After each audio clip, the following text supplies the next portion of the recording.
Up in North Georgia, between the little towns of Summerville and Tryon, there was a piece of swampy ground that no one wanted. Well, one day someone did want it. A part-time car salesman, part-time Baptist preacher, he bought it, and we laughed at him. Who would want that piece of ground? But we watched over the years as it began to change. He decided that he would put pieces of his artwork up there. And there were pictures of Jesus, pictures of angels, pictures of trumpets, pictures of what he conceived God to be as Heavenly Father, Elijah, Daniel, various people from the Bible.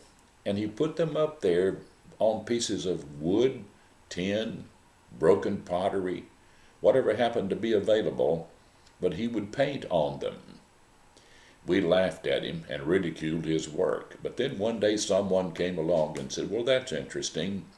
And he bought a piece of his work. He carried it with him, and other people began to then, where did you get that? Well, I got it between Summerville and Tryon on this piece of ground that nobody wanted. And what do you know?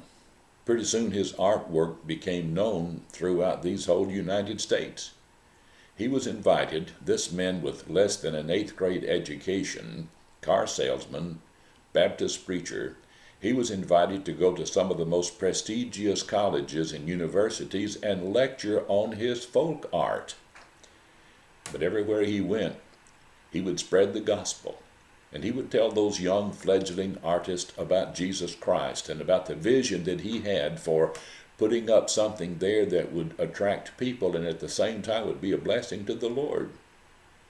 And people listened because they valued what he had to say. The man's name? Howard Finster.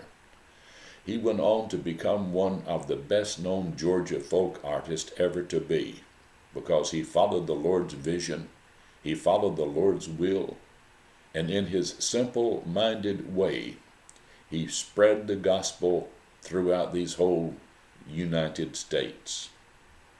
Had a vision. Follow the Lord. Whatever your vision may be, just follow the Lord. You never know how the Lord will use you. You never know how you can change someone else's life just by giving your witness and giving your testimony. Thanks for watching Don Howell, today's Light and Love from Liberty.